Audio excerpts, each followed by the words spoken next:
Cinema చూశాను. Cinema అయితే చాలా బాగుంది బ్రో. అతడికి నాని పర్ఫార్మెన్స్ అయితే పీక్స్ అనమాట. అతడికి ఒక ముక్కలో చెప్పాలంటే న్యాచురల్ స్టార్ నాని కాదనమాట, 360 డిగ్రీ యాక్టర్ అని చెప్పొచ్చు బ్రో. క్రికెట్లో 360 డిగ్రీ ఏబీ డివిలియర్స్ ఎలా ఉంటాడో దీంట్లో అయితే నాని పర్ఫార్మెన్స్ పీక్స్ ఇచ్చాడు బ్రో. మంచి కంటెంట్ తీసుకున్నాడు. నాని అన్నగా చెప్పాలి వన్ మ్యాన్ షో బ్రో.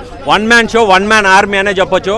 అంత పీక్స్ లెవెల్లో యాక్టింగ్ చేశాడు. మూవీ అయితే మ్యూజిక్ వైడ్ కానీ బీజిఎం కానీ డైరెక్షన్ పరంగా కానీ అయితే గుడ్ అనే చెప్పొచ్చు. నాని పర్ఫార్మెన్స్ ఎలా అనిపిస్తుంది మూవీలో? నాని పర్ఫార్మెన్స్ అయితే పీక్స్ అన్న. చాలా అంటే చాలా చేంజెస్ వచ్చినాయి ముందు సినిమాకి ఈ సినిమాకి. మంచిగా అనిపించింది. మీరు చూడండి సినిమా, మీ అందరి పక్క నచ్చుతుంది.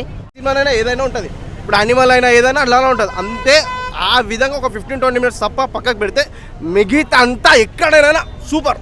నాని కోసం ఎవరైనా చూస్తారు భయ. ఇప్పుడు చిన్నపిల్లల దగ్గర నుంచి ఇప్పుడు 2 సంవత్సరాల దగ్గర నుంచి 80 ఏళ్ళు ముసలి దాకా చూస్తారు నాని సినిమాలు. ఎందుకంటే తనలో ఉన్న అది ఆ ఫీల్ అలాంటిది. మనోడు నాని అంటే మనోడు అలా ఉంటుంది. ఆ ఫీల్ మనోడు యాక్టింగ్ అలాగే ఉంటుంది. సింపేసాడు అంతే, తిరగలేదు.